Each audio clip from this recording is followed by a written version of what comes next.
What's up, guys? So back with you for Tuesday, May 20th. Uh, just a reminder, I've put a pause on the actual betting, but I am still giving out plays as if I were betting them. So these are like the plays that I would be making if I was still betting. So they should be as strong or as weak, whatever you want to call it. Last night wasn't good, by the way. It was 1-2-1.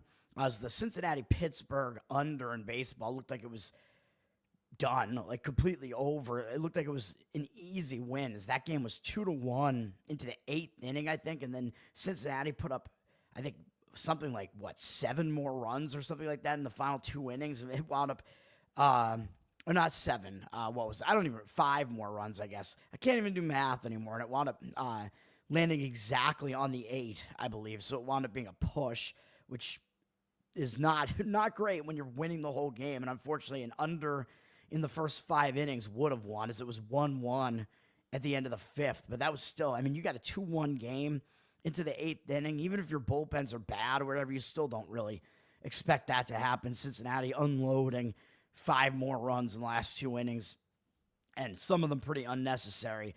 Pretty ridiculous. The Boston Red Sox, my Boston Red Sox, did win. That was probably the best situational play for yesterday with the Mets coming off that night game.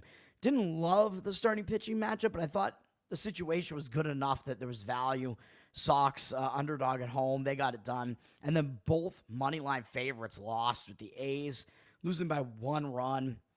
I mean, just what can you do? I thought Ginn outpitched Soriano. I mean, he had 7 strikeouts, no walks. Soriano had 4 walks in the game, so he was really kind of getting away with it. Just A's could not make him pay. The A's just continue to not do well in that home stadium for whatever reason, which, I mean, it's not their own stadium, but still, I mean, it's not like any team is really used to playing there, so it's it doesn't seem like it should be a disadvantage to the A's, but it has been so far, as they've been really bad in home games. And then the LA Dodgers continue to lose. Couldn't win yesterday either, even though, yes, I mean, I would probably say that Fott probably overall is the better pitcher than Knack, but in that matchup and in that spot, I was pretty surprised the Dodgers could not get that done. Another loss for them. Let's get into today, where I'm going to have plays all across the board here, man, but I'm only going to have one play in every sport, even though there is a big baseball board. I just don't love it. So we'll start with, let's start with the NBA, whatever, because I already have it up. T-Wolves Thunder, I am actually going to, recommend a play on the Thunder minus the points, -7 here, even though it does look like the money is coming in on the T-Wolves. 57% of tickets, 71% of the cash, and the line dropping from 8 to 7. Now, if you do like Oklahoma City, the 7 is at least good because you get to be on the right side of the 7.5 at least, because as I always say in basketball, 7 is a key number because that is the 3-possession threshold when teams stop intentionally fouling when they're down 7, which is a 3-possession deficit.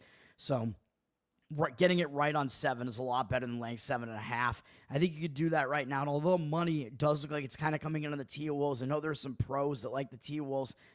I don't hate the T-Wolves in the entire series, but I don't like them in this particular game, in this spot. For the series, I think maybe there is some value getting the T-Wolves as an underdog, as the T-Wolves are pretty good.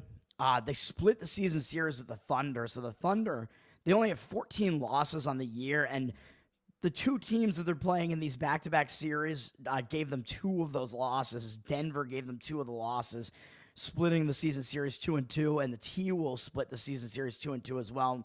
And we know we just saw Oklahoma City struggle against Denver.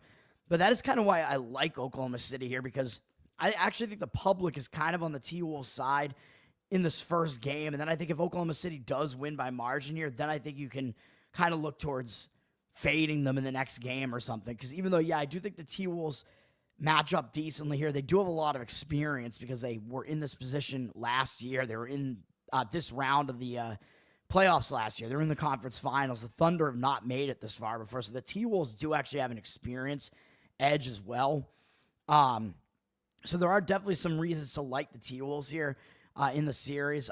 They play good defense as well, and even though they were the 6th seed, you know that the West was just this big cluster. So I actually think the T-Wolves are probably a top 2 or 3 team in the West, really, to be honest, right there with those other teams. They play well on both sides of the ball. obviously so do the Thunder. I mean, the Thunder were the best team in the NBA this year. I mean, not much else to say about that, which is why they're a huge favorite here.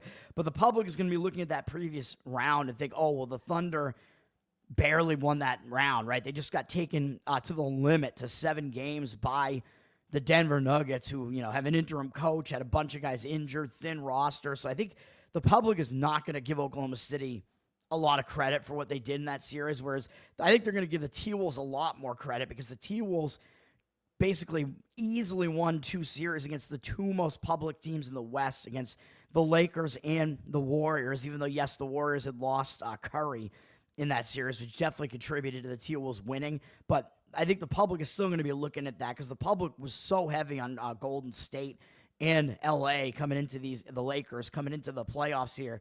I think they're going to give the T-Wolves way more credit, especially getting through those series as easily as they did.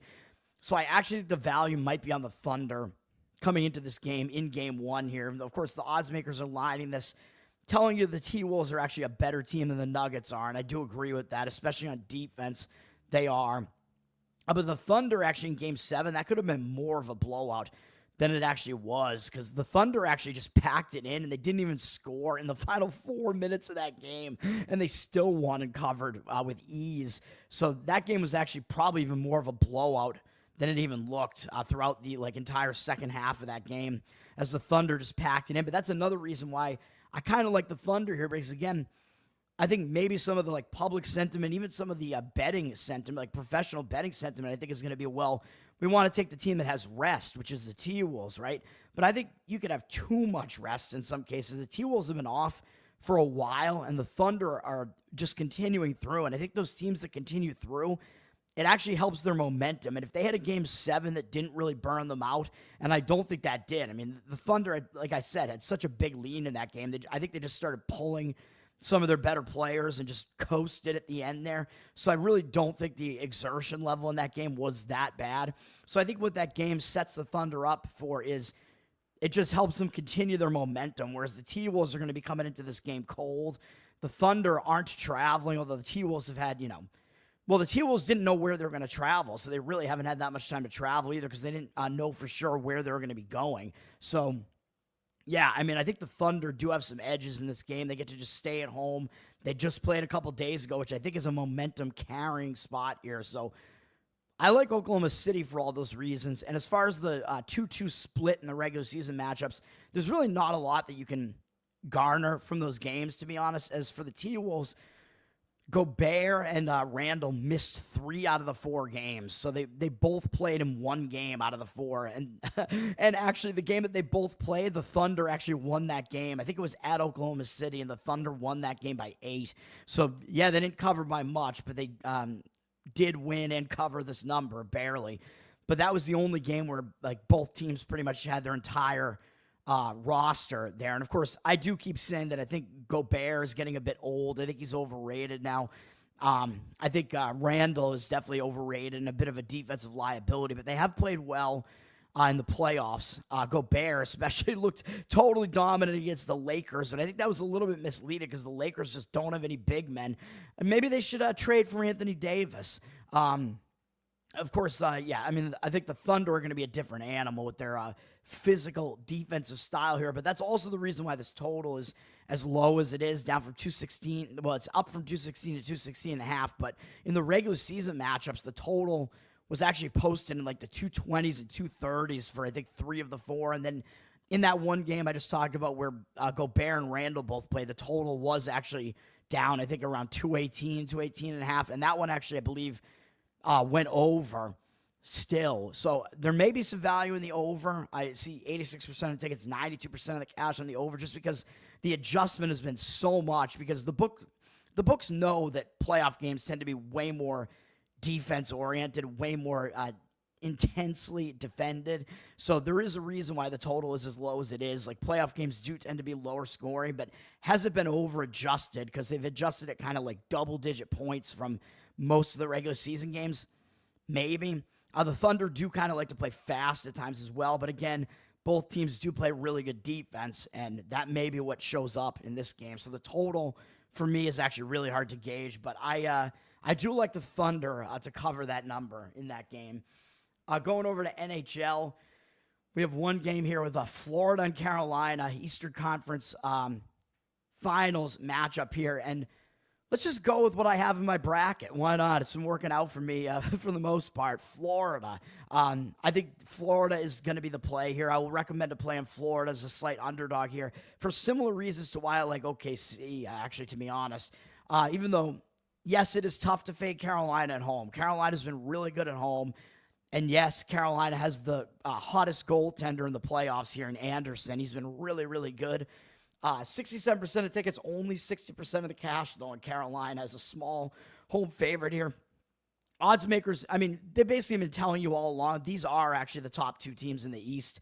So the top two teams in the East have made it here. And the odds makers are now lining this, like basically like telling you these teams are almost even as far as how good they are. And I do agree with that. I mean, it wouldn't surprise me if whichever one of these teams wins this series, it wouldn't surprise me. I mean, they are both good. They're here for a reason. But Florida does have experience, of course. I mean, Carolina has some experience as well as they keep making playoff runs. And maybe it is their time to, like, take the next leap and actually get into the Stanley Cup Finals. But that has not happened yet. And, of course, we know Florida's been there the last 2 years. So Florida does have that pedigree with them there. So Florida does have a little bit of the experience edge. I think they are a little bit more balanced and have a better offensive attack than Carolina does. Carolina, very good goaltending, very good on defense, but Florida can also do that. And if Bobrovsky shows up, I know he's had some bad games in the playoffs, but the games that he's shown up, he has been what you expect. He has been really good. So if he does show up, he can definitely kind of like duel Anderson in the game as far as the goaltenders are concerned there. And then, as I was saying, this is similar to the OKC situation because Carolina is actually the team that has more rest here as they finished their series a while back, whereas Florida had to go 7 games. And yes, it is a physical sport. It's hockey. But it's so similar to Oklahoma City because, again, Florida won that game 6-1, and I was on Florida in that game. And that game was over with some time left. So I think Florida did start kind of calling off the dogs as well. So it wasn't like a full, intense effort in Game 7. So again, just like with OKC, I think what that sets Florida up for is just that helps them continue their momentum forward, and they really didn't have to expend that much energy, whereas Carolina has been off for a little bit more of an extended period of time, may come into this game a little bit cold. So again, in situations like this, it does also make sense to look for like first quarter and maybe first half plays. So if you like Oklahoma City, because you think Minnesota's going to come in cold, if you think Carolina's going to come in cold here, you could look for Oklahoma City to cover in the first quarter or in the first half as well, which the first half number is actually more than half of the point spread. So the odds makers are aware of this phenomenon, and they are telling you Oklahoma City laying -4.5 in the first half. They are telling you that Oklahoma City probably does have a chance to come out stronger in the first half for those reasons. So I do agree with those types of plays as well. Like if you want to take Florida, in the first period in this game, that also would make sense to me. But I think I will go full game here as they just have the pedigree. I think it just does make sense to do that. And Florida, so I mean, people are going to give them less credit too, is what I was going to say. I had one more talking point here. Florida, I think beating Toronto, who's, a team that's inferior to them and a team that just always loses in the playoffs. I think people are going to give them less credit. Like the public bettors will give them less credit than they'll give Carolina because they just saw Carolina beat the team that had the best record in the East, Washington. So people are looking at that and thinking, oh, Carolina, if they could beat Washington, well, of course they could beat Florida because Florida is worse than Washington, right? But that's not actually the case. Which hockey, it's very hard to determine just based on records which teams are actually better.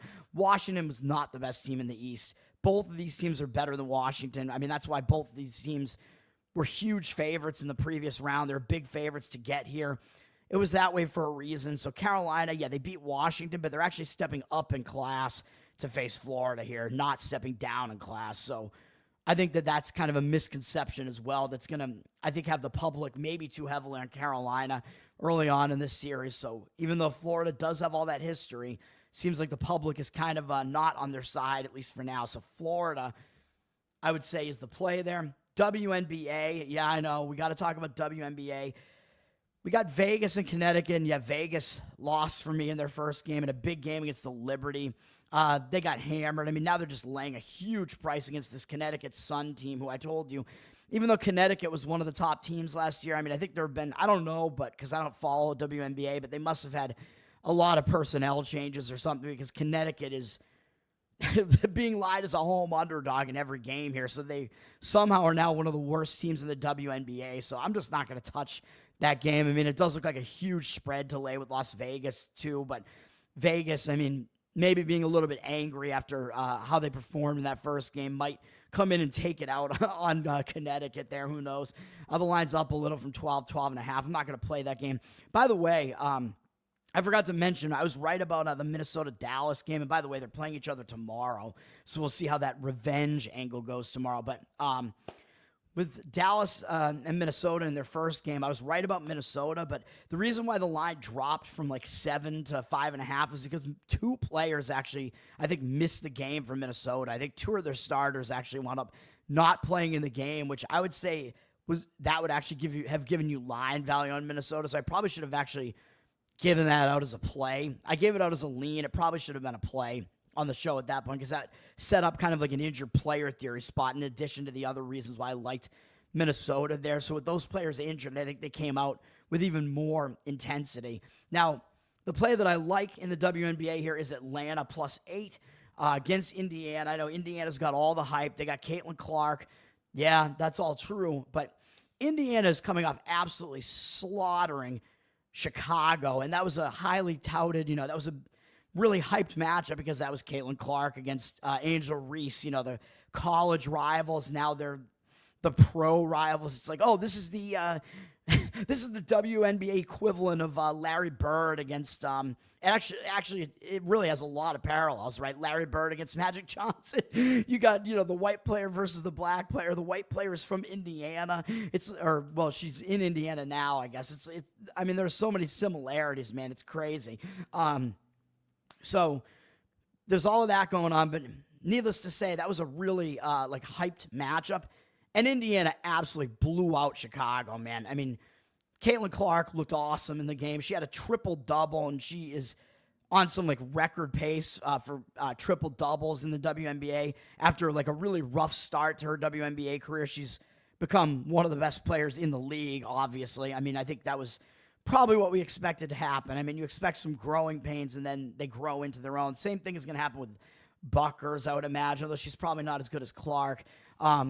But Clark and Indiana coming off that ridiculous game, huge emotional game. Not only that, but just a massacre where I think they won that game 81-58 or something like that. I mean, I could go back and look, but they dominated the game. And not only did they dominate the game, but the Sky had absurdly low shooting percentages in the game. They were 20-something% from the field and from three, which even for WNBA standards, that is really, really low. So I expect that Indiana's not going to be up against another performance where a team is going to shoot that poorly against them.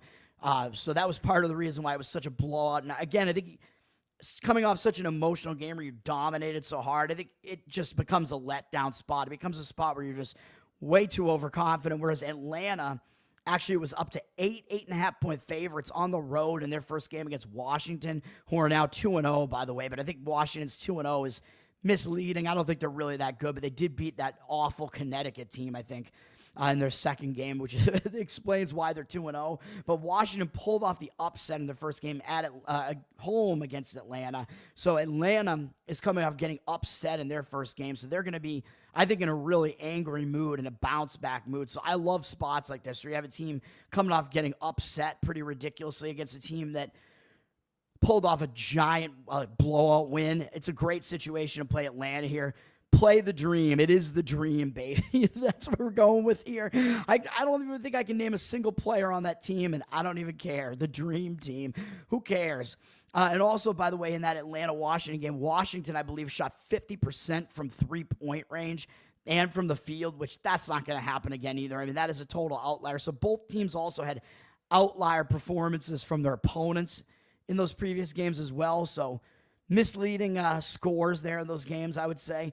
Atlanta plus the points is the way that you want to go in the WNBA tonight. Now, let's talk about baseball. We're talking baseball. I forget what are the lyrics again. Something Campanella. Baseball, the man and Bobby Feller. All right, Cleveland and Minnesota. They're playing a 1.5 header here, basically, because their game got suspended because of rain last night, and the game did not go 5 innings, so they're going to finish last night's game. So the bullpens are going to come into this game and pitch in the remainder of that game early this evening before they actually play the game that was scheduled. So it's going to be very difficult to gauge what's going to happen in the second game there because you don't know what the bullpen usage is going to be in the remainder of that first game for Cleveland and Minnesota. So it's really hard to gauge what's going to happen there. So very hard to bet on game 2 when you don't know what the bullpen situations are going to be. Gavin, we do know what the starting pitching matchup will be. Gavin Williams is going for Cleveland. Yeah, bad numbers this year. 4.29 ERA, 1.64 whip. I mean, that is an abysmal whip, even worse than what his ERA is. But he has been good against Minnesota. 30 at-bats. He's only allowed 6 hits, 200 average, 539 OPS. So actually, Williams does have pretty good numbers against Minnesota. Oh, whoops. I should zoom in, shouldn't I? I apologize. And then we do have Chris Paddock, on the other hand, also has not been pitching very well. 4.05 ERA, 1.18 whip. Maybe I have to eat my words there because he was off to a bad start to the season, but actually, my mistake, actually. His bad start was the first start of the season, had another kind of rough start the game after that, and since then, he hasn't allowed more than 3 earned runs in any start, and that was only one start at Boston, which is not an easy place to pitch. So actually, besides that, he's allowed 2 or fewer earned runs at all of the other starts, typically going about 5 innings, but he is actually kind of getting the job done now, and he's been good in May with an 11-3 strikeout walk ratio, 1.86 ERA, coming off a 7-inning shutout performance against Baltimore. Although Baltimore, of course, we know is playing some of the worst baseball in the major leagues here. Not a high strikeout rate for Paddock, but he hasn't been allowing a lot of hits, not putting a lot of guys on base, and against Cleveland, actually good numbers in 31 at-bats, a 161 average of 478 OPS. So if you wanted to look to an under in that game, I think it would make sense. It's just that I think you do have to worry about the bullpens. You don't know what the bullpen situation is going to be like. So if the bullpens don't really get taxed in this suspended game here, full game under might make sense. But if they do, I think a first 5 inning under. I mean, a first 5 inning under, you could just kind of ignore the bullpens here, and that actually might be the right approach. I mean, this total is actually shockingly low. It's 7.5. So I don't know that there's really much value in it, but the odds makers are actually telling you they think this is going to be a low-scoring game.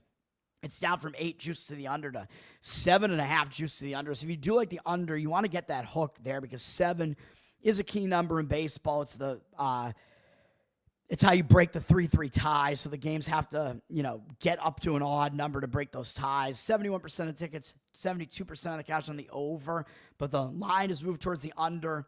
I agree with the under there, but again, maybe a first 5 inning under is a little bit less risky in that case, or a little bit of the better play there. Watch what happens in the first game, I would say.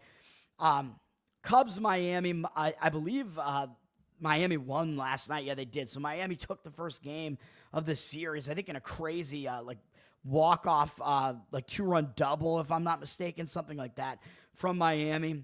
I could actually look real quick, but it was a dramatic win there. Yeah, Jesus Sanchez, 2-run double. So dramatic win for Miami last night.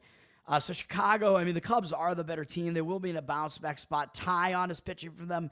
4.53 ERA doesn't look good, but a 1.11 whip is actually pretty good. He's been good in the month of May with a 16-2 strikeout walk ratio, even though, yeah, he's allowed 10 runs in the month, and it was one really bad start against the Mets where he allowed 4 home runs. But his strikeout walk ratio tells you that he actually has had command of his pitches this month, so I'm not as worried about that bad start against the Mets.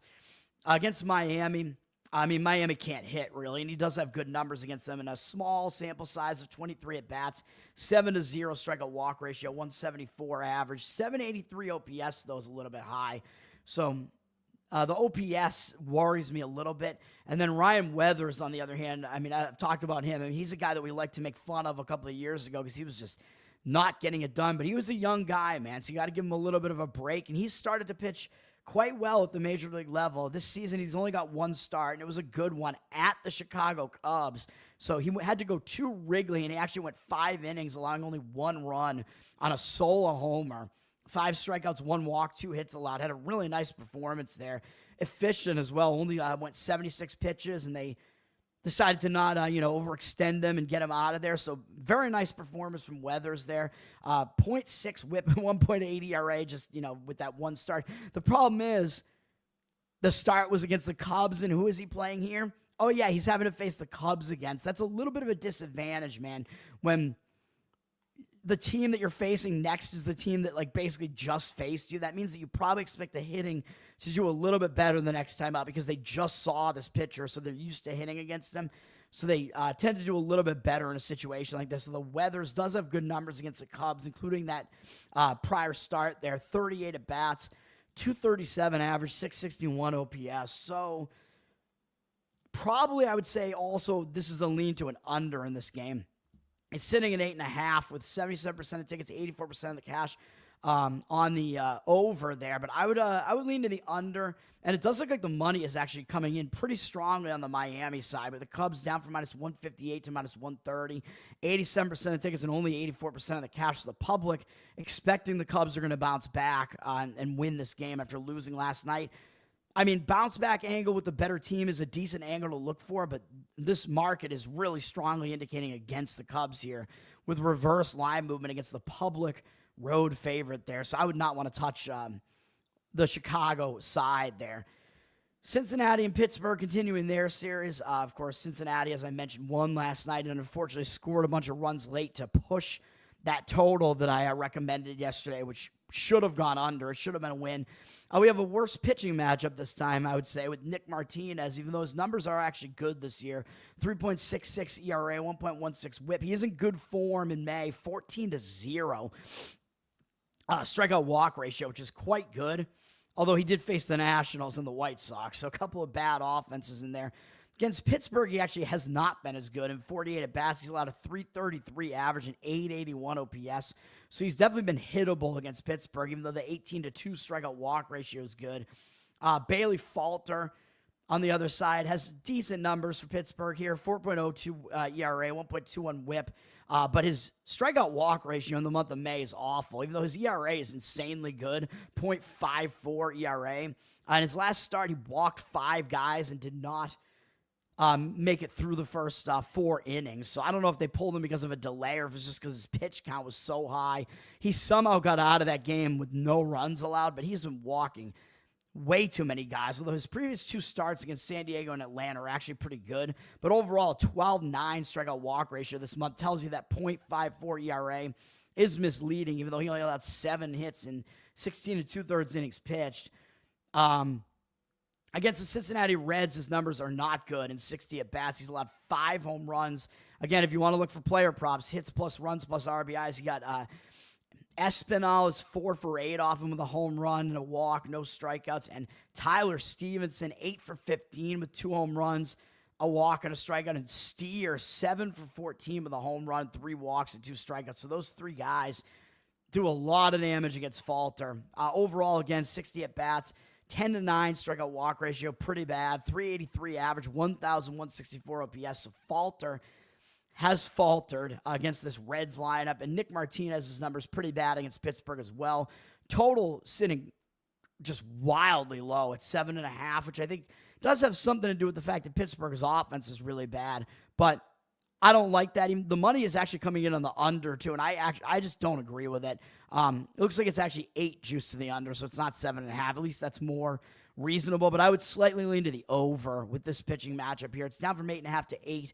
Juice to the under, 56% of tickets and 80% of the cash coming in on the under. I wouldn't want to actually recommend a play on it, but lean to the over there. Atlanta and Washington. Neither team played yesterday, so we finally get a game between 2 teams that are rested. Washington is returning home, but they were just in Baltimore, so, I don't know if it's really that much of a distraction spot. A lot of times when you return home, it is a distraction spot, but they were just basically up the road in Baltimore, so probably not as much of a distraction spot there. But they did sweep Baltimore, so I think it is probably a letdown spot to some extent. When you're coming off a sweep, I think you're always feeling high on yourselves. However, that is mitigated a little bit because Washington did just play Atlanta the series before that, and they lost 3 out of 4.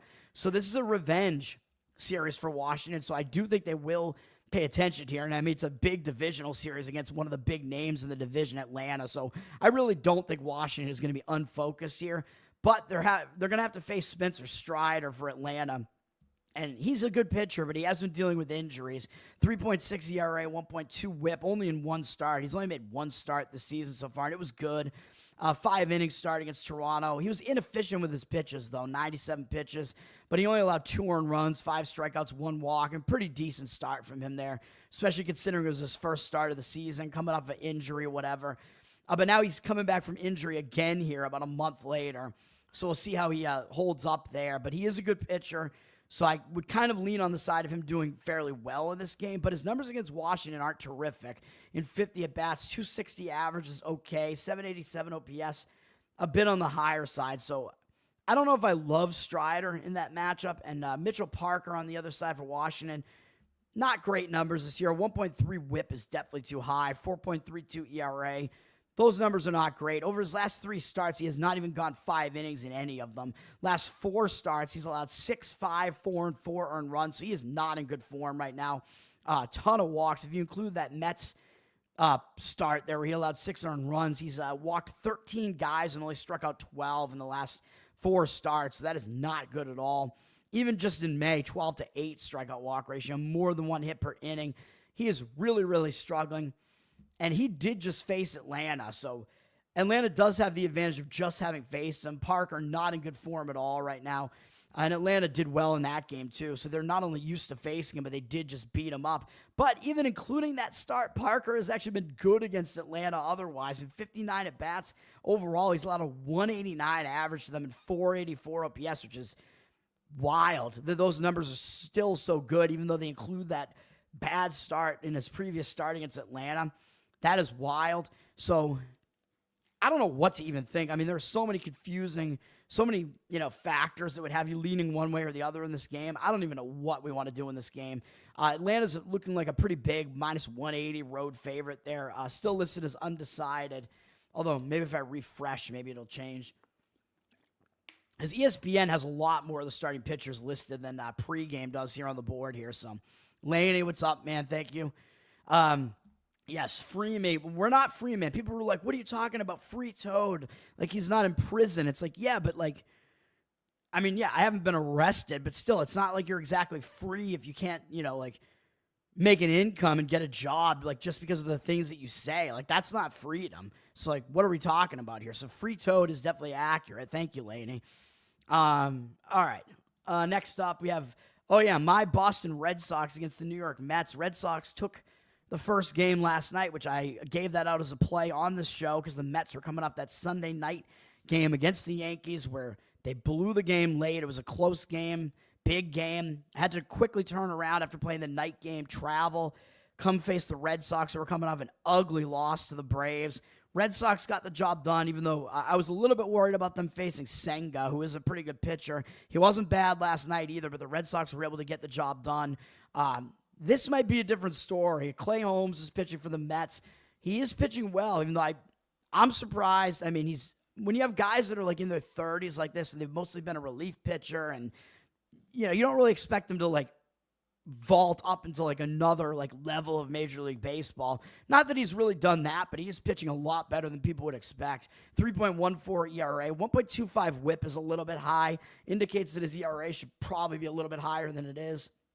But again, he's been pitching really effectively all season. He's allowed 4 earned runs once against Miami, and that was immediately after facing Miami the previous start. So maybe Miami just got to him a little bit because they knew what to expect. But he actually still struck out 10 guys in that outing as well. And besides that, he's allowed 4 earned runs one other time against Pittsburgh. And aside from those other 2 starts, and I guess this one where he allowed 3 against St. Louis, he's allowed 1 or fewer in all the rest of his starts, which is 5 other starts. So he has been pretty effective, more or less, for the most part. Up against the Red Sox, also good numbers in his career. In 33 at-bats, a 152 average against, 434 OPS. So Holmes does have really good numbers against the Red Sox batters. Walker Buehler for the Red Sox. Oh, guess what? Walker Buehler's injured. What else is new? Although he is coming back again to pitch this game.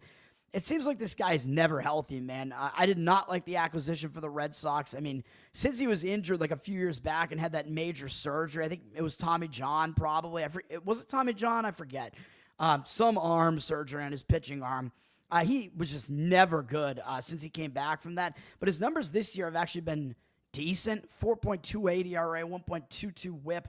But again, he's been injured now. He had a couple of rough starts actually to start the season, and since then he's actually been good, allowing 3 or fewer earned runs in the most recent 4 starts, going at least 5 innings in all of them, and at least 6 in 3 of the 4. Granted, they were against Toronto, Tampa Bay, the White Sox, and Cleveland was the roughest outing of those, so not really great hitting teams there. So I think it still remains to be seen what we're going to actually get out of Buehler. I am not that optimistic, really, as a Red Sox fan.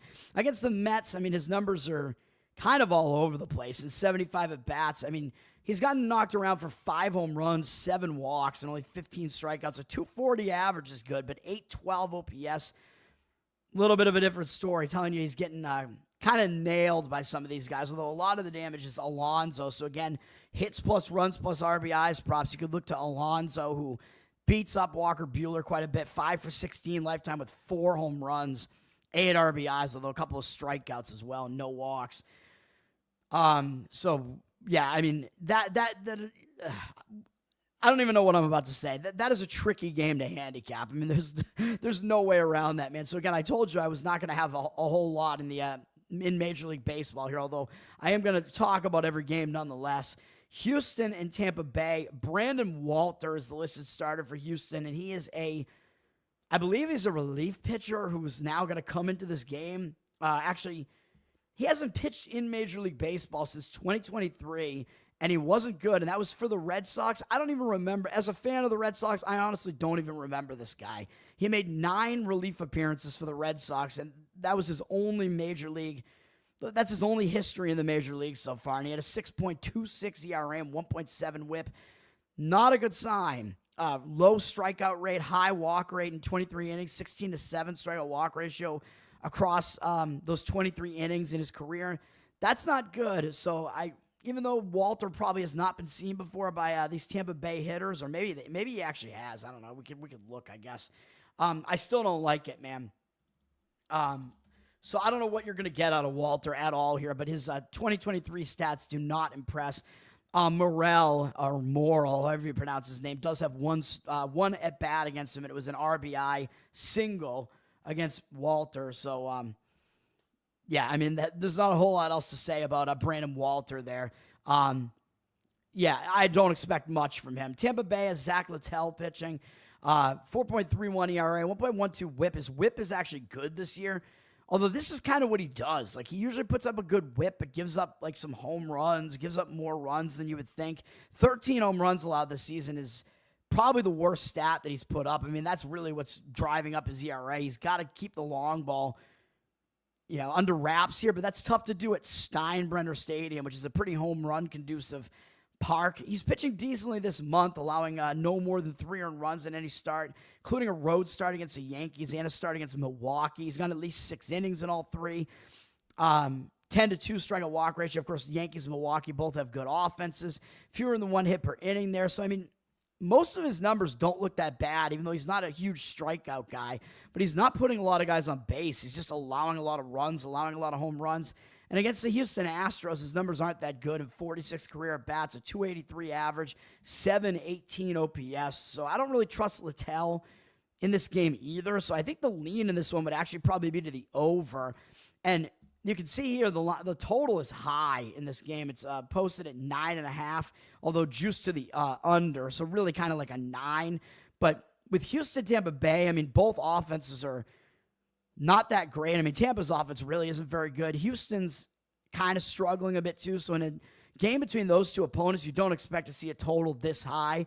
But I think it's a result of the pitching matchup. The odds makers are telling you that they're kind of expecting this game to be higher scoring. So I probably would lean to an over in that game. I don't know if the bullpen usage was really that high yesterday for those two teams. I believe they played yesterday. Yeah, they did. And it was a close one-run game. So I think at the very least, both teams kind of used some of their better bullpen arms in the game yesterday. Texas and the Yankees, both teams were off yesterday, so that's one thing to be aware of here. Texas is traveling in. I think they're already on the road, right? Oh, no, they're coming in from Houston. Or no, from Texas. Excuse me, never mind. They played Houston in Arlington, Texas, so they're starting a road trip. A lot of times, starting a road trip does tend to be a positive spot because you tend to be focused. You want to get the road trip off on the right foot. So Texas isn't a historically focused spot. The Yankees are coming off that big Sunday night win, so they could be in a little bit of a letdown spot of that Sunday night game. Big win against their cross-city rival, the Mets. But then again, do you really want anything to do with Patrick Corbin? I mean, I know his numbers are not bad this year, 3.35 ERA. He's been pitching effectively, but a 1.3 whip is not good. It's kind of telling you there's probably going to be some regression here. 14-7 strikeout walk ratio this month isn't that good, even though he did just kind of dominate Colorado. I mean, who doesn't? I mean, Colorado on the road, I think, has the worst offensive numbers in baseball. So it's not, I mean, it's still impressive when you do that to anybody, especially the 9-1 strikeout walk ratio, but not that great. Overall, I mean, I'm not that impressed by Corbin's numbers still. I mean, I'm actually surprised that he's pitching as well as he is, though. Not allowing more than 3 earned runs in any start. I mean, he's keeping them in games at the very least, so that's pretty good. I mean, he's been a guy who's just been abysmal the last couple of years, like so bad that it's like, how is he even still in the league? So he is actually having a better season this year, which is kind of insane to think about. But again, I think he's going to regress again at some point. And against the Yankees, his numbers are not great, and they've seen him a lot. 128 at-bats, 20-14 strikeout walk ratio is not good. Way too many walks. 7 home runs, a lot of those. 6 of them are LeMahieu. LeMahieu absolutely dominates this guy. 22 for 58 in a massive sample size. So for player props, I don't think you're going to see a sample size this big, hardly ever, with a guy who dominates that much against this one pitcher. So LeMahieu absolutely crushes Corbin. 22 for 58, 3 triples, 6 home runs, 9 RBIs, and a 4-4 strikeout walk ratio. So if you want to go hits plus runs plus RBIs on LeMahieu, have at it, man. And Bellinger also has good numbers, 9 for 23 with a couple RBIs, 5 walks to 6 strikeouts and a double. So a couple of player prop options there. Overall, again, Corbin has allowed a 305 average to the Yankees and 912 OPS. So not expecting Corbin to necessarily have a great game here. Will Warren, on the other hand, for the Yankees, not good numbers on the season. 4.61 ERA, 1.32 whip, but he does have a really high strikeout rate. His strikeout walk rate on the season is actually good, 50-17. Hasn't allowed a lot of home runs, 4 home runs, 37 hits in 41 innings. So, like, none of these numbers are that bad, except the walk rate is definitely too high, but the strikeout rate is really high. And he's allowing very few hits. So he's one of those guys that actually can rack up a lot of strikeouts, but is also too wild. But in the month of May, he has been good with a 3.18 ERA, 24-5 strikeout walk ratio. He's gone at least 5 innings in the last 2 starts, at least one actually at that terrible A's, Triple A stadium there in Sacramento, which is a great hitting stadium. He actually did really well there. 7 strikeouts, 1 walk in 7 1/3 innings. So I think Warren is actually in decent form right now, starting to pitch better than he was before. And up against, who are they playing again? I don't even remember already. Up against the Texas Rangers. Only Pilar has ever seen him before, and he's 1 for 3 off him with a strikeout. So it does look like Warren actually probably has the pitching edge in this game. Yankees are a huge favorite, of course, because they do have the better offense. They do have probably the better bullpen as well, though the Rangers' bullpen actually isn't that bad. So this is a tough handicap again here, man.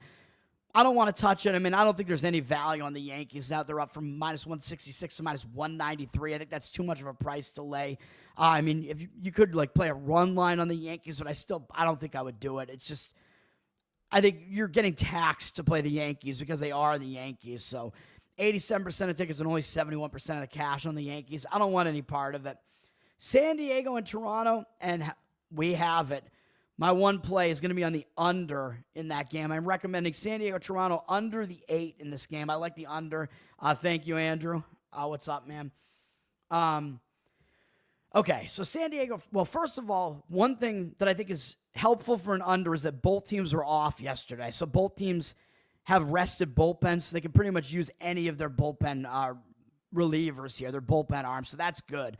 So all the bullpen arms are available. Secondly, I think it's a decent focus spot for San Diego, though. They're starting a road trip here, coming off, I think, a pretty bad series at home, if I'm not mistaken. Yeah, they got swept by Seattle, so I do kind of like the San Diego side for that reason as well, which is kind of where I was looking in the first place. But I don't think that really has anything to do with the over-under, although it does mean the bats might be a little bit more focused. But I think that having a day off, this is where my mind was going. I'm all over the place, man. Having a day off can kind of cool down the hitting a little bit too, though. So I like that. Unders, I think, are a little bit of a better play when you have, the team's had a day off, because I think it cools the bats a little bit and the bullpens get to rest a little bit. But San Diego, they do have a good bullpen. They have one of the best bullpens in Major League Baseball, so that's also good for the under. Toronto's bullpen isn't great, but at least they are rested, so that's not going to completely take me away from the under here. Now, pitching matchup, Dylan Cease is pitching, and his numbers are really bad right now this season. 4.6 ERA, 1.34 whip. But as I keep saying, mostly his numbers are skewed by that one really awful outing at the A's, horrific stadium that I always mention. 9 runs allowed in that outing there. So that is skewing his numbers, because other than that game, he hasn't allowed more than 3 earned runs in any start, and that one was actually his first start of the season, the 3 earned run outing against Atlanta. So if you take that out in the kind of outlier game at the A's, like really hitter-friendly park there, he has not allowed more than 2 earned runs in any of his other starts, which is 7 other starts. So he's good. He's got a 22-6 strikeout walk ratio this month with only 9 hits allowed and 17 1/3, and that's what he does, man. I mean, he's a little bit too wild, has great strikeout stuff, and doesn't give up a lot of hits. So that's what you're going to get out of Cease. Again, I think his numbers are not telling the story of who he is. I mean, last year he was an ace pitcher, so I don't think he's all of a sudden just completely fallen off a cliff at 29. I think what we're looking at is, again, that one start against the A's, very much skewing his numbers. So I'm going to expect Cease to actually do pretty well in this matchup here. He's facing Toronto, who hasn't really gotten it together offensively here. And in 57 at-bats, again, he's allowed too many walks, 21 strikeouts to 7 walks, so a lot of strikeouts, a lot of walks, sure. But he's held Toronto's bats to a 175 average and 599 OPS overall, so I am expecting a good outing from Cease here, even though he has been worse on the road this season. But again, those numbers are way skewed because one of those starts was that one at the A's, so I don't think the home road splits matter that much there either. I think they matter more for Chris Bassett, who was on the mound for Toronto, and he's actually been significantly better at home this year with a 2.05 ERA at home compared to 3.99 on the road, although opponent batting average is actually worse at home, but his ERA is less, so maybe you can't take that much away from it. I thought it was more significant than it is, but I still like Bassett to do okay in this game. 3.16 ERA, 1.27 whip on the season. Yeah, that whip is a little bit too high for my liking. He's been racking up strikeouts, though, man. Again, actually similar numbers to Cease in a way, where he has more strikeouts than innings pitched. 55 and 51 1/3. That's good. 10 walks. That's not that bad. 55 hits. I mean, that's kind of where the problem lies there. He's allowing too many hits. 55, more than 1 hit per inning. So that's, a little bit of a concern. I mean, it's been the same thing this month with a 16-3 strikeout walk ratio, but he's allowed 4 home runs this month, 22 hits in 17 innings, so he's got to get that under control, man. But the worst start this month was the one on the road at Anaheim, I would say. So, been a little bit better at home, came back home and had a decent bounce-back performance against Tampa. One of his worst starts of the season was against the Yankees, so you can give him a pass for that. And even including all of his worst starts of the season, he hasn't allowed more than 4 earned runs in any start, so he is keeping his team in the game at the very least. And up against San Diego, he actually does have good numbers, even though they're a pretty good offense. 104 at-bats, he's held to a 183 average and 510 OPS, so he has actually done well holding down San Diego's offense, and a 27-7 strikeout walk ratio there is pretty impressive as well. Really good numbers. For that big of a sample size, those numbers are really, really good. It's not, you don't see that a lot where you see over a 100 at-bat sample size between a pitcher and a lineup, and then you see the numbers also be that skewed one way or the other, or that good. So we'll go under in that game. Toronto and San Diego under the 8 at whatever you can get there. And let's see if we have it up here. We do. I mean, that total's just, it was not juiced at minus 200. I don't think. Well, I don't even know what that means. Yeah, I guess that means minus 200. I don't even know. I think it was just sitting at 8, juiced to the over at minus 120. I think it's just kind of been sitting at that number, but there's not really anything to read into there as far as the market. I like the under there. Baltimore and Milwaukee. I mean, Baltimore, they just can't win a game, and I don't think it's going to get easier for them as Keegan Aiken is making the start for Baltimore, and he's going to be an opener, so they're going with a bullpen game here because Keegan Aiken has been a relief pitcher, and he's coming out, throwing somewhere. You're probably going to get around 1 to 2 innings out of him in this game. His numbers are okay, 3.27 ERA, 1.23 whip, but Baltimore's going to have to go to their bullpen early, and this is a bullpen that's also constantly getting taxed because Baltimore's starting rotation is so bad. So I don't think a bullpen game for Baltimore is really any good. And against the Milwaukee Brewers, I don't think it is either, although Aiken in 9 at-bats has actually been decent against them, 222 average, 633 OPS. So he hasn't been bad against the Brewers specifically, but I still don't think it's very good for Baltimore here. And Logan Henderson is pitching for Milwaukee, and he's off to a good start. He's a young rookie, 23 years old, 2.45 ERA and 0.82 whip to start his career over his first 2 starts. Absolutely not bad at all. And 16-2 strikeout walk ratio, only 7 hits allowed in 11 innings. Tells you this guy's kind of got something, man. If he's coming into the majors and he's racking up strikeout numbers like that, not walking a lot of guys, not allowing a lot of hits, that's everything that you look for, man. Allowing 2 or fewer earned runs in both starts. All of that is good, man. I mean, Henderson, yeah, maybe he has a little bit of an edge because he's facing offenses that haven't seen him before, but he looks like he might be the real deal here so far, at least, coming out of the gate and just pitching really well. But again, of course, he is now facing another offense that has never seen him before, and an offense that does have talent, but is just massively struggling this year. So I think Henderson should have the upper hand against these Orioles bats. So I do lean to Milwaukee in that game. They're up for minus 116 and minus 127. 90% of tickets, 98% of the cash. I mean, the public is not going to be on Baltimore. They're not going to want anything to do with Baltimore. But I think you're actually getting a decent price on Milwaukee just because Henderson is just not a name at all. So, the odds makers are not putting a whole lot of stock into him yet. But I think that's where you can find some value with these really young rookie pitchers who nobody really knows about yet. But if you, dig deeper into them, well, that sounds pretty gay. Dig deeper into them, you realize, oh, man, this guy, there might be something here. He might actually have something. He's facing hitters that haven't seen him before.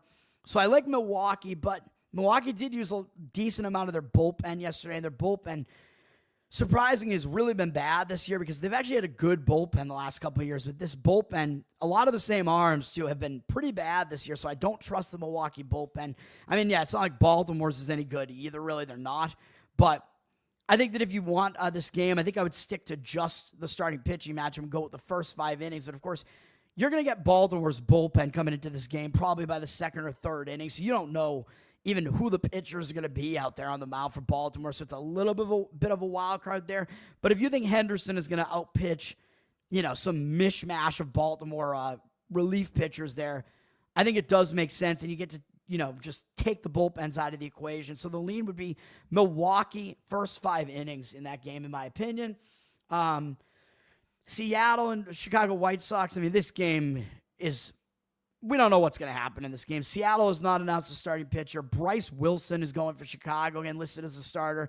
He is a guy who was an opener. He'll come out and give you a few innings probably at most, and then they'll go to the bullpen. So I don't know what we're going to get out of this game at all. Bryce Wilson is also not doing well in that role. 6 ERA, 1.79 whip. Actually, I'm wrong, actually. He's actually, they've actually upped his inning count, actually. And it didn't do well in his last outing at Great American Ballpark, though, which is a great hitting ballpark in Cincinnati. Gave up 7 runs in that game on 10 hits. Not a good outing, but I'm mistaken, actually. My mistake. Bryce Wilson has actually been more than an opener recently. They've actually been letting him get a starter's workload there, but it hasn't really been working out. So Wilson, not a very good pitcher, man. What else can I say? Even when he was going with the opener, innings, he hasn't been good. 6 ERA, 1.79 whip. Against Seattle, his numbers are kind of hard to read. In 35 at-bats, 229 average looks good, but a 5.4 strikeout walk ratio is not good, and 822 OPS isn't good with 2 home runs allowed. So if you want to look for Rowdy Tellez, however you pronounce his name, 5 for 14 with 2 home runs and a walk and no strikeouts off of Wilson. So that would be a player prop idea as well. Other than that, we don't even know what's going to happen in this game. What is Seattle going to even do? Well, as far as their starting pitcher, we don't know. Detroit, St. Louis, I mean, yeah, this looks like a major starting pitching mismatch, and I called St. Louis yesterday. I just didn't quite love it because they were returning home from a long road trip, but they were in Kansas City, so it was kind of like, yeah, that might mitigate it a little bit, and I loved the starting pitching matchup with Sonny Gray against Keener Montero, or somewhat of a bullpen game out of Detroit there. I think Montero actually was the follower in the game. I think somebody else threw like an inning opening for them, and then Montero came in. Sometimes the announced starter actually becomes a follower in the game. This is the new state of Major League Baseball, man. The announced starter is like, it's this guy, and you will still get the most innings out of that guy, but he'll be the follower after some opener comes in and throws an inning. It's just ridiculous. But this is a huge starting pitching mismatch, man. After yesterday, I thought the mismatch was in favor of St. Louis with Sonny Gray. He pitched well. St. Louis got a blowout win. So after that, I think Detroit is kind of in bounce-back mode here. I mean, both of these teams have actually been playing pretty well this season so far, but I think Detroit's going to be pretty angry off of that loss, a really ugly loss. Again, St. Louis had their ace on the mound in Sonny Gray. Basically, well, Liberatore has been really good too. But Sonny Gray, I mean, he's a guy I've always liked to bet. He just seems to always be like a little bit under the radar. So he got it done for them. But now the starting pitching matchup is totally lopsided the other way here with Tarek Skubal on the mound for Detroit. I mean, he's one of the best pitchers in baseball, if not the best. I mean, you could give him the Cy Young now. I mean, I think he's going to get it. 2.67 ERA, 0.93 whip. I mean, the Cy Young voting, I think, is going to be a little bit skewed towards a winning team like his as well. He gave up 5 runs in his last start against the Red Sox, so actually his worst start of the season pretty much, but he struck out 11 guys still in that game, so he kind of just got a little bit, I don't know if I would say unlucky, but kind of, because the Red Sox are just really efficient in scoring runs against him, because he didn't really put many men on base. He only walked 1, 7 hits wasn't great, but still, Red Sox pretty much drove home like almost all the guys he put on base. So a little bit of an unlucky performance from Skubal. And if you look at his strikeout walk ratio in the month of May, it's 31-1 in 3 starts. That is outrageous. Totally insane. 13 hits allowed as well, 19 at third innings pitch. The other 2 starts besides the Red Sox start, he allowed 1 earned run in each of them. I mean, do we have to say anything else? Skubal is the real deal. I mean, 71-6 strikeout walk ratio on the season. That's probably the best in baseball, too. Fewer than 1 hit per inning, way over 1 strikeout per inning. Absolute domination from Skubal, and it's no different against the Cardinals. Only 3 of their hitters have ever seen him before. They're 1 for 8, 2 strikeouts, no walks, no extra base hits, 1 RBI, 125 average, 250 OPS. So you got to expect that Skubal probably going to have another good performance here, and he might want to bounce back from giving up 5 runs against the Red Sox, too. Eric Fetty, on the other hand, totally different story. Even though people are going to look at him and think, oh, this might be a pitching battle, 3.44 ERA, that's pretty good, right, for Fetty? Yeah, but a 1.3 whip is not good. So some misleading numbers there. And if you look at his month of May, again, misleading. Yeah, he has a 1.37 ERA. That looks good. He's coming off 2 straight shutout performances, a complete game shutout against Washington, and then he didn't allow any runs against Philadelphia. But in those 3 starts, 15-9 strikeout walk ratio, so he's walked way too many guys. He walked more than he struck out in 2 of the 3 starts, the 2 non-Washington starts where he had that really good start against Washington. He was awful in those other 2 starts, and to end April, he had an awful start against Milwaukee where he allowed 7 earned runs. So I would not say he's in good form at all, despite what his recent ERA in May looks like. The walk numbers are terrible. Yeah, I mean, he had 1 really good start in there against Washington, and that was about it. Against Detroit, some strange numbers again. I don't think I've had a day where I've seen so many, like, discrepancies between an opponent batting average and opponent OPS, where you have, like, a low opponent batting average and a really high opponent OPS. That usually doesn't happen because the 2 things are pretty correlated. But today we got a lot of them. So Fetty in 46 at-bats against Detroit. I mean, Detroit's going to be a little bit familiar with him because he was on the White Sox, I'm pretty sure, for a bit. So some of these hitters have seen him. Baez, by the way, if you want to look for player props, 4 for 8 with 2 home runs off him and 2 walks. Carpenter is also 2 for 2 with a home run off him. Overall, in 46 at bats, 16 to 4 strikeout walk ratio is not bad, but a 239 average allowed, also not bad, but an 843 OPS. So Fetty, yeah, has allowed Detroit to hit him in some ways there. The OPS, I think, is actually better to look at than just the batting average, because it factors in like how wild is he. It factors in the walks. It factors in how hard is he getting hit. The home runs or whatever. So Fetty, I would say, is not very good against the Detroit lineup. So yeah, it's a mismatch in favor of Detroit, with Detroit wanting to bounce back, but this line is way up from minus 155 to minus 178. You're paying a tax for Skubal, man, because at this point everybody knows. I mean, it was great times that you could get value on Skubal when nobody knew who he was yet, and like, holy shit, this guy is like really good. Those days are over, and you're paying a huge tax for him, as everybody knows he's one of the best pitchers in baseball. 84% of tickets, only 60% of the cash on Detroit, so they are very public with less of the cash on them. I mean, I still think that it is a huge starting pitching mismatch there, though, for Detroit. So, I mean, I still think that there's no way that you can really play St. Louis in this game, in my opinion, because I don't think you want anything to do with Fetty here, or St. Louis off of that big win last night. So we'll stay away from the game. It's just too much of a price delay with Detroit, and the market signals are not there for it either. But, I mean, laying a -1 run line on Detroit or something might be the right approach anyway in that game. Philadelphia and Colorado. Jesus Luzardo pitching really well for Philadelphia. I mean, is he their new ace? Maybe. 2 ERA, 1.19 whip. Wheeler is still their ace, I would say, but man, Luzardo is a key component of the starting pitching rotation. Decent May, 16 to 5 strikeout walk ratio, but more than 1 hit per inning is a little bit concerning. 20 and 17 and 2/3, 2.55 ERA, pretty good this month. I mean, overall, he has been quite excellent this season. And against Colorado, good numbers in 22 at-bats. I mean, Colorado's offense sucks. He struck out half of those batters and half of those at-bats, 11 strikeouts to no walks, 136 average, 455 OPS, so small sample size, but Luzardo has dominated the Rockies hitters, and they suck. Problem is, this is at Coors Field, so it's a little bit of a different environment there, and I don't know if we quite want to trust Luzardo here. Senzatella, obviously, is totally untrustworthy. 6.39 ERA, 1.99 whip for Colorado. He's putting 2 men on base per inning. That's not going to get it done, obviously. I mean, his numbers are just awful. He doesn't strike out a lot of guys. He's allowed 74 hits in 43 and 2/3. I mean, are you serious? I don't think I've ever seen that many hits allowed per innings pitched. That's like almost 2 hits per innings pitched.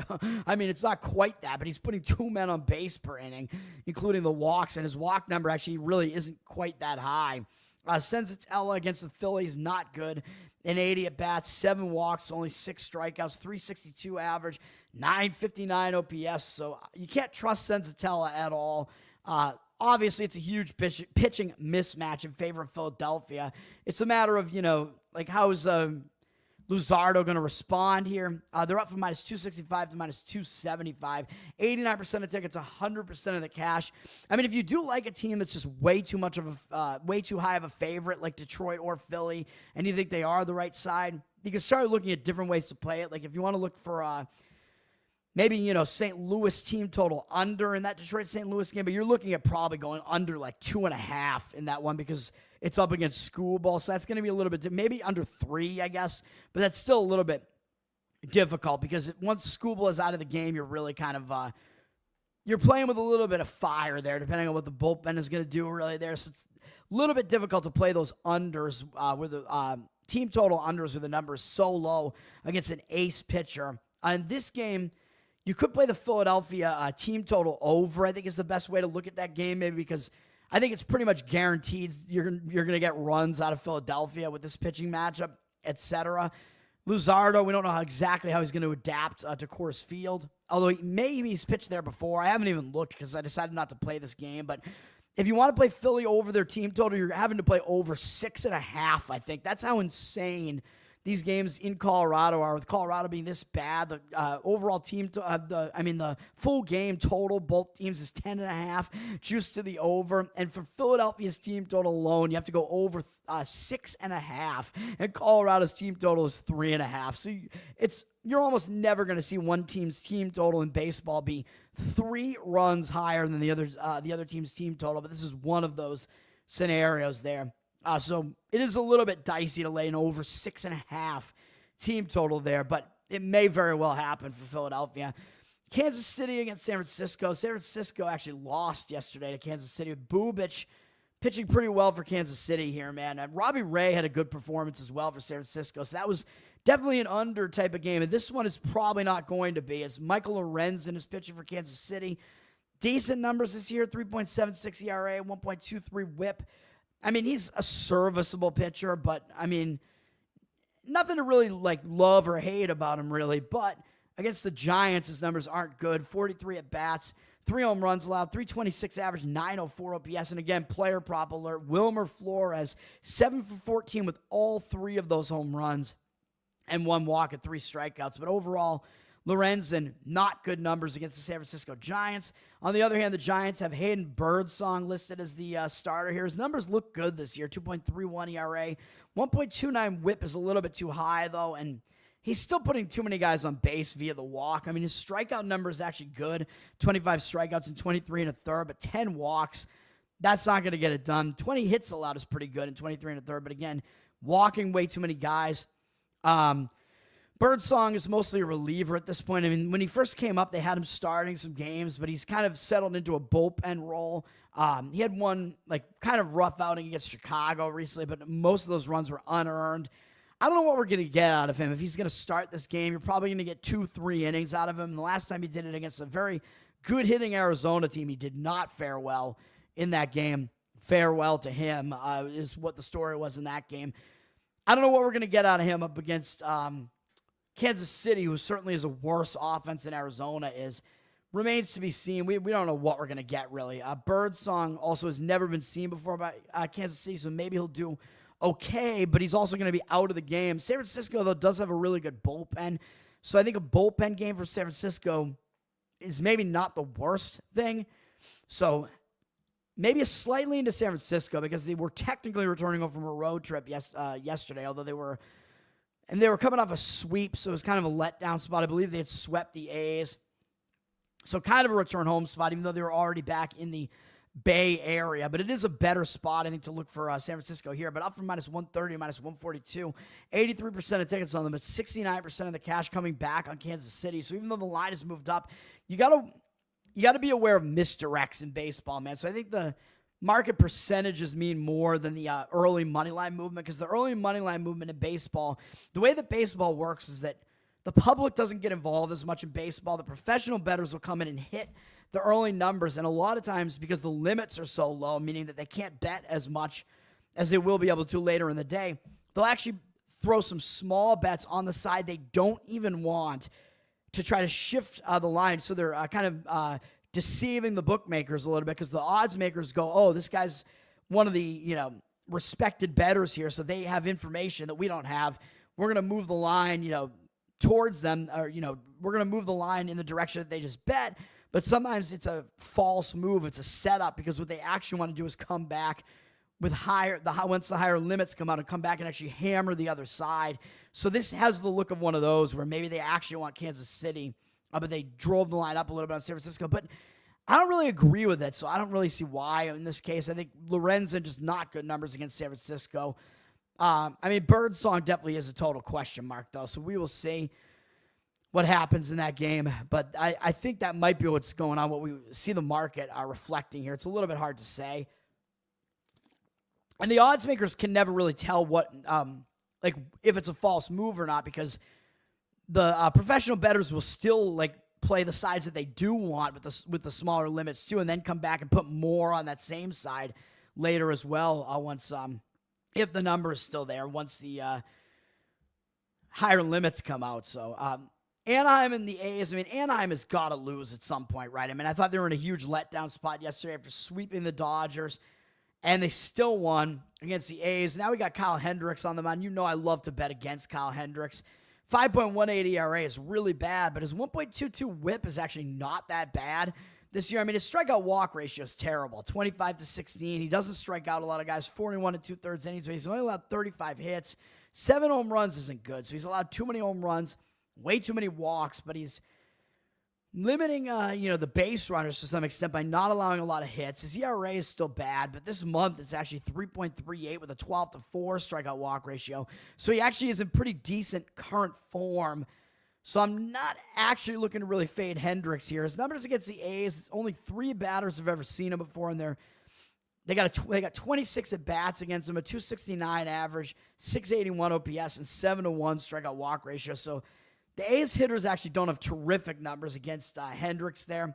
Gunnar Hoglund is pitching for, or Hoagland, however you pronounce it, pitching for the A's. He's a rookie. 3.78 ERA so far this year is good. 1.32 whip is definitely higher than you would want to see it. I mean, he had a really good start in his opening start against Miami, totally dominating them. Has taken a little bit of a step back the last 2 starts, but his last start, which was his worst start where he walked 3 guys, was against the Dodgers. So I think you can give him a little bit of a pass on that game. As in his other starts, he allowed 1 and 2 earned runs. He allowed 4 to the Dodgers. Still kind of limiting the damage, though, in 5 1/3. I mean, the Dodgers, we know how good their offense is. So Hoglund, unfortunately, I was on the under in that one, and Yamamoto did not hold up his end of the bargain in that game either. I think it was Yamamoto. So Hoglund, I mean, I do think he may come in and have a better start this time because, I mean, you just faced probably the best lineup in baseball, maybe besides the Cubs or the Yankees. I mean, the Dodgers are right there with the best lineups. And Anaheim has, of course, never seen him before. So when you get a young pitcher that might have decent stuff like Hoglund, a weak hitting offense like Anaheim might struggle against him. And I keep saying they're weak hitting, even though they've been scoring a ton of runs recently. So that does worry me a little bit. So I think you just can't really play this game. The A's, the homeless A's, the Sacramento A's are a big favorite. Up from -135 to -163, but we do see the cash coming back on Anaheim. 58% of the cash, 62% of the tickets on Oakland. So again, kind of a difficult market read there, but I do think that is too high of a price to lay on the A's, even though we do know that the odds makers are telling you that this recent run by Anaheim is definitely misleading, and they're not as good as it looks. So Arizona and Dodgers, the last game we'll talk about before I get out of here. Ryan Nelson up against Yamamoto. I mean, it looks like a huge mismatch. Ryan Nelson, I mean, he's the guy that we've liked to make fun of the last few years. He's not great. 5.13 ERA, 1.22 whip. I mean, the whip isn't really that bad, but this month, not a bad ERA this month, 3.86, but 8-6 strikeout walk ratio is not good. I mean, he's kind of all over the place, walking a lot of guys. He's not even going 5 innings in any start. He hasn't gone more than 4 1/3 in any start this season, so he's really kind of an opener. Now, I think he was coming out of the bullpen for a while. Now he's doing kind of these opener things where they let him start the game for a few innings, and then they pull him. So you know you're going to get Arizona's bullpen into this game fairly early on, I think, and their bullpen is not very good. So I don't think Arizona's in great position here, although Nelson surprisingly does have pretty good numbers against the Dodgers in 67 career at-bats. 10-8 strikeout walk ratio isn't good, but 194 average and 564 OPS. So Nelson actually has done well against the Dodgers lineup. But again, you're going to get Arizona's not very good bullpen in the game for a lot of the game, I think, here. So that's not good. And when that's up against Yamamoto, and he's in a little bit of a bounce-back spot after kind of a couple of weaker starts for him, I think you maybe don't want to look to Arizona here, although the problem with that thinking is Yamamoto just faced Arizona 2 starts ago. Granted, it was at Arizona where it's a very hitter-friendly park. He had his worst start of the season and gave up 5 earned runs in 5 innings in that game, even though 4-1 strikeout walk ratio wasn't that bad. But that also means Arizona just saw Yamamoto. So a lot of times the recent familiarity does help the hitters a little bit, but when you're as good a pitcher as Yamamoto is, I think it's probably more likely he'll bounce back in this game. 2.12 ERA, 0.98 whip. Obviously, really good numbers overall on the season. Good numbers against Arizona overall as well, even including that last start that wasn't very good. 44 at-bats against some 205 average, 642 OPS. So I still would lean to Yamamoto having the upper hand here against what's probably going to be a game with a lot of Arizona bullpen arms here. But again, Can you really lay minus 220 something with the Dodgers? I don't really think you can. Run line with the Dodgers if you want to try to go that way again. It did not work out the last few games, so I think it's a stay away. And that's about it, man. That's going to do it for me. Scott, what's up, man? Thanks, guys, for hanging out. Scott, Andrew, Laney, thanks, guys. That's going to do it for me. So I have one play in each sport tonight that I cover, man. So we got Oklahoma City Thunder. Remember, I'm not actually betting these, but these plays are as if I was going to bet them. I would not be handicapping the games any differently or doing anything differently. So just, got to conserve right now and just be less of a risk taker for now. So Oklahoma City Thunder minus the 7 in the NBA game. Florida Panthers in the hockey game in the NHL at plus money, plus 105 or so. WNBA, Atlanta Dream, the Dream Team, plus 8 and 1 baseball play, even though it's a huge baseball card. We boiled it down to just San Diego, Toronto, under 8, minus 105. That's going to do it. Let's have a good one. Hopefully I'm being selective because it feels almost like you're not being selective and you have one play in each of the other sports where there's only one game in each of the other sports, basically, or 2 games, and there's just a slew of baseball games and you only have one play there. And watch that be the one that loses, too. No, I don't know. But my hockey playoffs have been really, really good this season, so that's good at least. NBA playoffs have been pretty decent. It started off really good and then kind of hit into a lull, but it's still been good overall. That's going to do it. Tower Gang Toad on Twitter, patreon.com/TowerGang. Support us, man. We're going to have probably a big show tomorrow night. We'll see what happens. Come see us at Bohemian Grove late June. And follow me because I'm going to be doing some podcasts to talk about, the recent events, the ukulele covers, me being canceled, etc. So stay tuned for that. That's going to do it. Have a good one, man. Peace.